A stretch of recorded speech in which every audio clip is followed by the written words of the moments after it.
Now we gotta address this whole rift between the black left, the black communists, the Marxists, the anarchists, the socialists, and the pure black nationalists, the new African nationalists. Yeah, all of this can be traced back to the Black Panther Party abandoning black nationalism. A lot of these new age cats will tell you the Black Panther Party was never black nationalist. And as soon as you say that, that just lets me know and everybody else know that you don't study. Let's examine the file. The Huey P. Newton Reader. In 1966, we called our party a Black Nationalist Party. I didn't write that. We called ourselves Black Nationalists because we thought that nationhood was the answer. Shortly after that, we decided that what was really needed was revolutionary nationalism. That is, nationalism plus socialism. After analyzing conditions a little more, sound like you confused, Huey, we found that it was impractical and even contradictory. Therefore, we went to a high level of consciousness. We saw that in order to be free, we had to crush the ruling circle, and therefore we had to unite with the peoples of the world. So we called ourselves internationalists. We sought solidarity with the peoples of the world. We sought solidarity with what we thought were the nations of the world. But then what happened?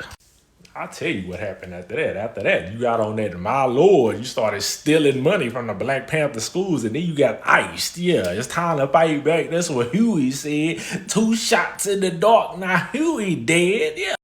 He said in 66 they was black nationalists, right? In 68, the Republic of New Africa declared independence. If Black Panthers was really about what they was talking about, because point number 10 speaks to land, my lord.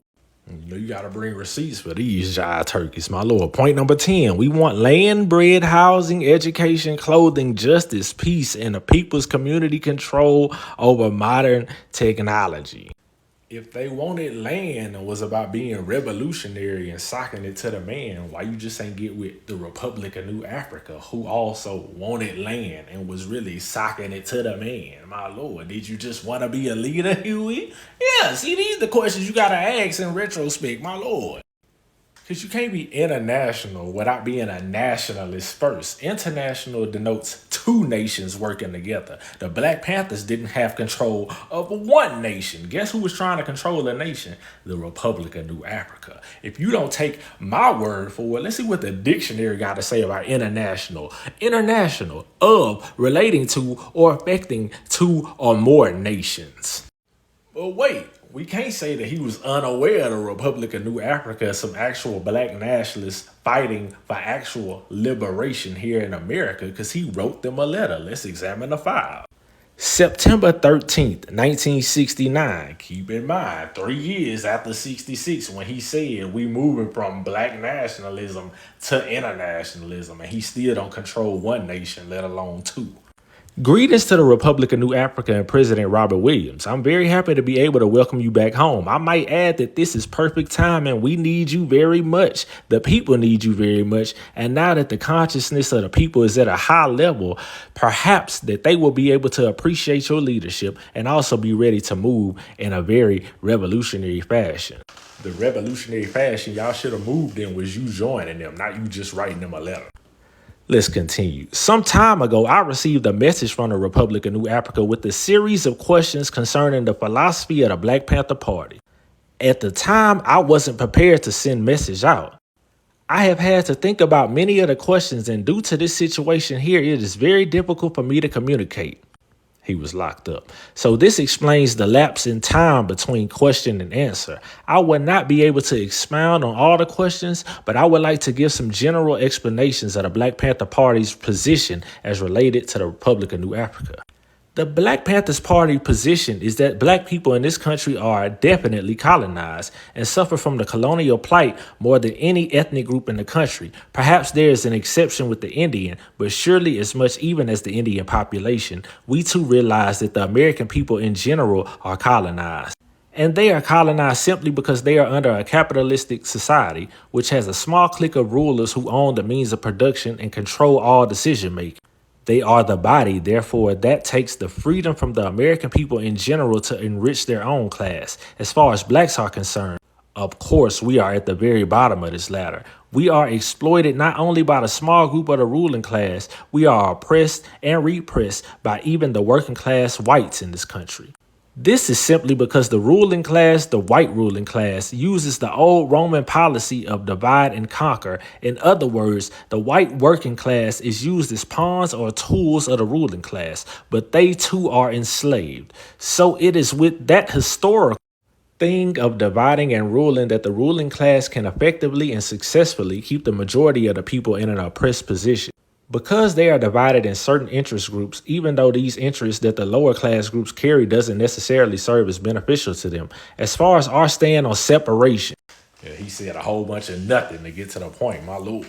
As far as our stand on separation, we have demanded, as you very well know, a plebiscite of the UN to supervise so that blacks can decide whether they want to secede the union or what position they'll take on it.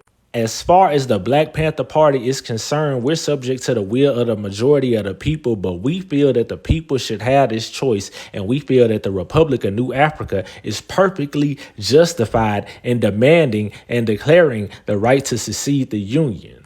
So we don't have any. There's no contradiction between the Black Panther Party's position and the Republic of New Africa's position that I know. It's simply a matter of timing. We feel that certain conditions will have to exist before we're given the right to make that choice. We also take into consideration the fact that if blacks at this very minute were able to secede the union and say have 5 states or 6 states, it would be almost impossible to function in freedom side by side with a capitalistic, imperialistic country. We all know that Mother Africa is not free simply because of imperialism, because of Western domination, and there's no indication that it would be any different if we were to have a separate country here in North America. As a matter of fact, by all logics, we could suffer imperialism and colonialism even more so than the third world is suffering it now. They are geographically better located thousands of miles away, but yet they are not able to be free simply because of highly technological developments, the highest technological developments that the West has. That makes the world so much smaller. One small neighborhood. So taking all these things into consideration, we conclude that the only way we're going to be free is to wipe out once and for all the oppressive structure of America. Yeah, that sounds cool, but you ain't doing none of that without a nation of your own, which is what the Republic of New Africa knew. You should have just got with them, the Black Liberation Army, and been the military wing of the Republic of New Africa. See, we got to look at the past and realize what mistakes was made, and that was a mistake. The Rainbow Coalition, mistake. Abandoning Black nationalism, mistake. And we know it was a mistake because it all went downhill after they abandoned Black nationalism. Yeah, it didn't end well for the great ancestor Huey P. Newton. This is Survival Pending Revolution by Paul Keebalon. Let's examine the files. It says, it seemed that the Panthers were on a road to recovery when they became reacquainted with the violence and scandal and the familiar person of Huey P. Newton. Newton returned to Oakland in 1977 to stand trial on charges of murdering a prostitute and assaulting a tailor. He began to reassert control over the party and organize all operations around his trial. The results were disastrous.